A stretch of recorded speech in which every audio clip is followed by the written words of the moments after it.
Pada 16 September 2021, Babcock telah menandatangani perjanjian lisensi fregat Arrowhead 140 dengan PT PAL Indonesia. Melalui perjanjian tersebut, pabrikan asal Inggris sepakat untuk menjual lisensi fregat yang dikembangkan dari desain fregat kelas Iver Wheelfield ke Indonesia. PT PAL Indonesia akan membangun 2 fregat Arrowhead 140 di Indonesia berdasarkan gambar-gambar yang diberikan oleh Babcock guna memenuhi kewajiban kontrak dengan Kementerian Pertahanan. Lalu, bagaimana perkembangan program yang kontraknya telah efektif sejak tahun lalu itu?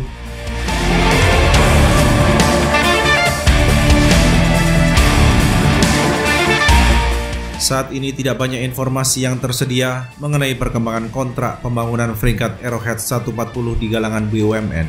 Satu hal yang pasti, galangan kapal Indonesia tersebut belum melakukan first steel cutting, walaupun di sisi lain TNI Angkatan Laut sebagai end user telah menyebarkan satuan tugas pembangunan fregat Arrowhead 140.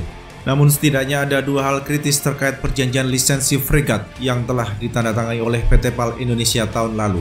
Kedua hal tersebut akan menentukan sejauh mana kemajuan program konstruksi fregat yang di Inggris memiliki panjang 138,7 meter.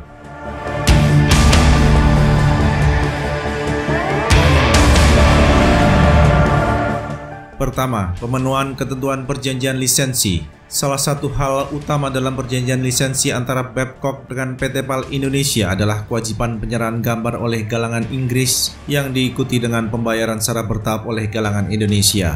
Pembayaran yang dilakukan secara bertahap tersebut adalah bagian dari license fee bagi Babcock. Menurut sejumlah sumber yang mengetahui detail mengenai perjanjian lisensi tersebut, PT PAL Indonesia mempunyai kewajiban finansial pembayaran fee sebanyak 6 termin sejak perjanjian ditandatangani hingga Maret 2022. Sebagai imbalan dari setiap termin pembayaran, Babcock akan menyerahkan gambar-gambar desain fregat Arrowhead 140 secara bertahap. Selain wajib menyerahkan gambar-gambar desain, Babcock juga berkewajiban melaksanakan demonstration of performance requirements by tank testing.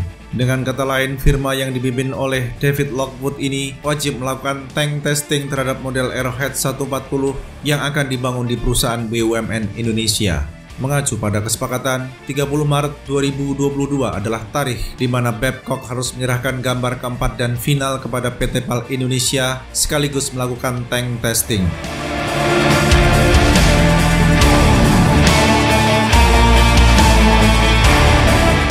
Pelaksanaan kewajiban kontraktual Babcock tersebut diikuti pula oleh kewajiban PT PAL Indonesia untuk melaksanakan pembayaran lisensi termin terakhir.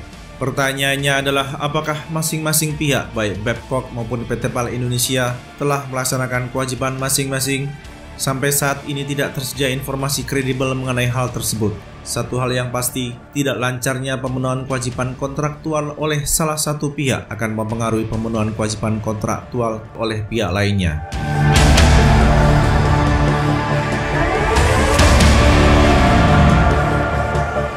Gambar-gambar yang diserahkan oleh Babcock adalah basic design, sementara gambar functional design harus dikembangkan sendiri oleh PT PAL Indonesia. Begitu pula dengan production design dan yard plan yang akan mendukung kegiatan produksi.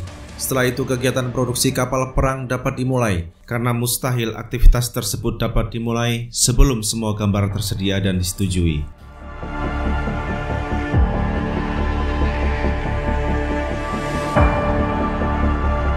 Tentu saja kegiatan produksi harus didahului pula oleh pembelian material dari pemasok yang memenuhi syarat. Masih menjadi pertanyaan, apakah pengadaan material memakai jasa para vendor yang selama ini memasok material pada Babcock untuk pembangunan konstruksi Arrowhead 140 atau tidak? Satu hal yang pasti, sejumlah sumber memberikan informasi bahwa Kementerian Pertahanan telah memberikan pesan ke PT PAL Indonesia bahwa tidak boleh ada material buatan Cina yang dipakai untuk membangun fregat Arrowhead 140.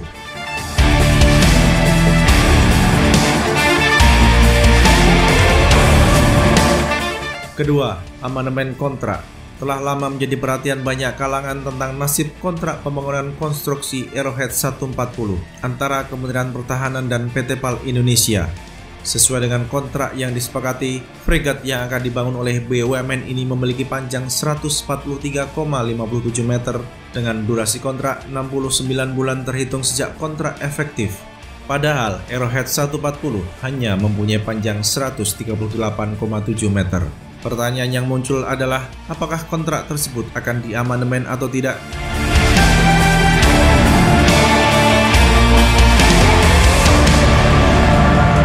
Apabila kontrak diamandemen, menjadi tanggung jawab PT PAL Indonesia untuk memanjangkan desain Arrowhead 140 dari 138,7 meter menjadi 143,57 meter. Sedangkan kalau kontrak tersebut diamandemen, kemungkinan panjang fregat Arrowhead 140 varian Indonesia akan menjadi 140 meter, sebagaimana diusulkan oleh Babcock tahun lalu. Dengan kondisi faktual saat ini di mana masa kontrak efektif sudah hampir 1 tahun, namun belum ada kemajuan signifikan dalam program ini. Akankah kontrak tersebut diamandemen? Nah, sobat semua, berikan pendapat Anda di kolom komentar.